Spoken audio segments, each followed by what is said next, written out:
Next हम question number 17 solve करेंगे। इसमें लिखा है Ajay has a box of length 3.2 meter. Ajay के पास एक बॉक्स है जिसकी लेंथ 3.2 मीटर है, breadth 2.4 metre and height 1.6 meter है। और आगे लिखा है what is the length of the longest ruler. Ruler यानी कि स्केल जिससे हम लेंथ मेजर करते हैं। स्केल होता है ना कुछ इस तरह का, इसमें यहाँ पर सेंटीमीटर लिखे होते हैं, 1 सेंटीमीटर 2 3, ओके। या अगर बड़ा स्केल हो तो मीटर में भी हो सकता है, मीटर स्केल भी कहते हैं जो 1 मीटर का स्केल है, ओके। तो हमें लॉन्गेस्ट रूलर या स्केल की लेंथ निकालनी है that can exactly measure 3 dimension, जो तीनों डायमेंशन को एग्जैक्टली मेजर कर सके। एक तो वर्ड बच्चा इधर लॉन्गेस्ट आ रहा है, लॉन्गेस्ट मींस हाईएस्ट, हाईएस्ट का एच ले लेते हैं, ठीक है।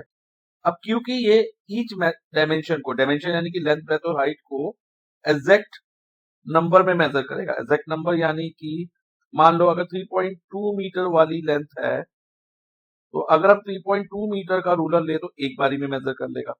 और अगर 1.6 मीटर का रूलर ले, रूलर की लेंथ ही 1.6 मीटर ले तो दो बारी में कर ले। और अगर हम 0.4 मीटर का रूलर ले तो 8 टाइम्स में, यानी कि या तो एक बारी में, 2 टाइम्स में, 3 टाइम्स में, 4 टाइम्स में। एग्जैक्ट मेजर इसे कहते हैं, एग्जैक्ट नंबर ऑफ मेजर, ठीक है। अब बच्चे जो ये टोटल लेंथ है, ध्यान से समझना, टोटल लेंथ है 3.2 मीटर है। ये एग्जैक्ट नंबर में तभी डिविजिबल होगी रूलर की लेंथ से। रूलर की लेंथ से एग्जैक्ट नंबर में तभी डिविजिबल होगी जब हम 3.2 को 1.6 से डिवाइड करें तो रिमाइंडर 0 आ जाए। यानी कि जो ये रूलर की लेंथ होगी ना, इसका डिवाइजर होगा, 3.2 मीटर का डिवाइजर होगा। डिवाइजर यानी कि जिस नंबर से ये 3.2 डिवाइड हो जाएगा, जिस नंबर से कोई नंबर डिवाइड होता है तो वो नंबर क्या होता है, उसका फैक्टर होता है। तो यानी कि इस क्वेश्चन में हमें हाईएस्ट कॉमन फैक्टर निकालनी होगी लेंथ ऑफ लॉन्गेस्ट रूलर की लेंथ के लिए। तो हम लिखेंगे statement length of the longest ruler is equal to HCF of 3.2 metre, 2.4 metre and 1.6 metre, okay. इन तीनों डायमेंशन का HCF होगा, हाईएस्ट कॉमन फैक्टर। अब HCF निकालने के लिए पहले हम क्या करेंगे, जो मीटर में लेंथ दे रखी है ना, इनको सेंटीमीटर में कन्वर्ट कर लेंगे। सेंटीमीटर में कन्वर्ट करने से हमारी कैलकुलेशन थोड़ी इजी हो जाएगी। तो देखो बच्चा, अब 3.2 मीटर है जैसे हमारे पास, तो इसको सेंटीमीटर में करना, तो 1 मीटर में 100 सेंटीमीटर होते हैं, तो 3.2 मल्टीप्लाई बाय 100 कर देंगे। तो 3.2 मल्टीप्लाई बाय 100 क्या होगा, 320। इसी तरह से अगर 2.4 मीटर को, 2.4 मीटर को अगर हम 100 से मल्टीप्लाई करें तो आता है हमारा 240 सेंटीमीटर। और 1.6 मीटर को 100 से करेंगे तो हमें मिलेगा 160 सेंटीमीटर। तो तीनों डायमेंशन सेंटीमीटर में कन्वर्ट हो गई। अब हमें इनका HCF निकालना है। तो HCF कैसे निकालेंगे बच्चा, यूजिंग प्राइम फैक्टराइजेशन मेथड। तो हमें इन तीनों नंबर को प्राइम फैक्टराइज करना होगा, 320 को, 240 को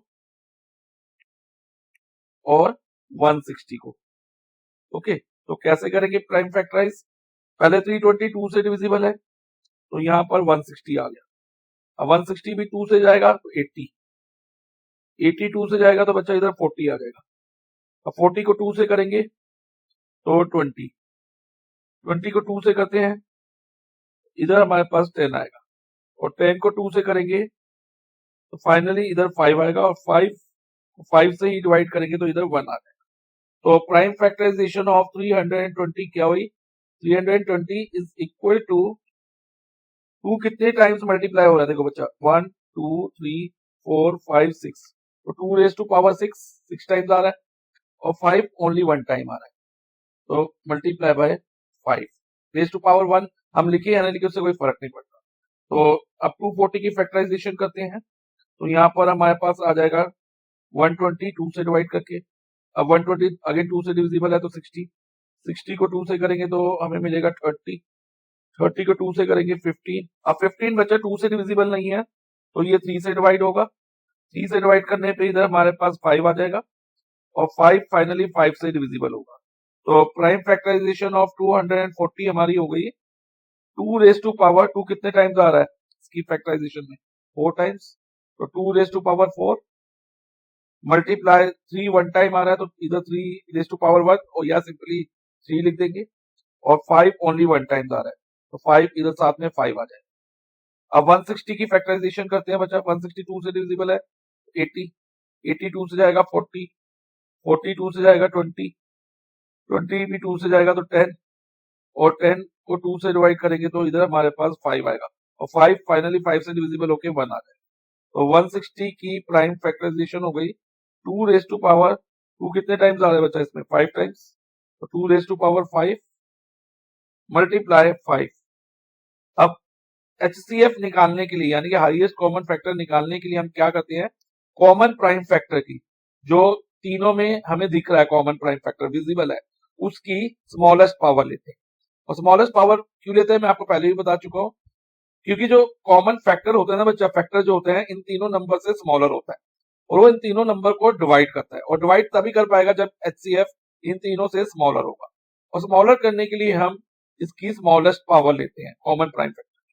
तो देखो बच्चा इन तीनों में 2 कॉमन है, तो 2 रेज टू पावर क्या रहेगा, स्मॉलेस्ट पावर क्या होगी 6, 4 और 5 में से 4, तो इधर 2 रेज टू पावर 4 आ जाएगा। मल्टीप्लाई बाय 3 तो तीनों में कॉमन नहीं है तो 3 हम नहीं लेंगे, इसके अलावा 5 भी तीनों में कॉमन है और तीनों में 5 की पावर 1 है, 5 रेज टू पावर 1 है, और तो इधर भी हमारे पास क्या जाएगा 5 रेज टू पावर 1 और सिंपली 5।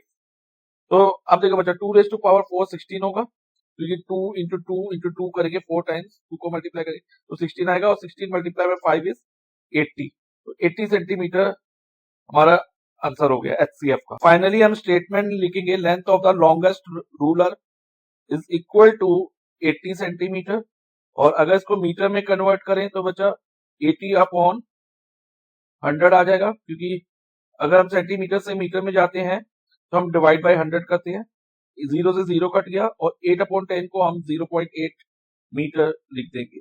तो finally length of the longest ruler हमारी आ गई 0.8 मीटर।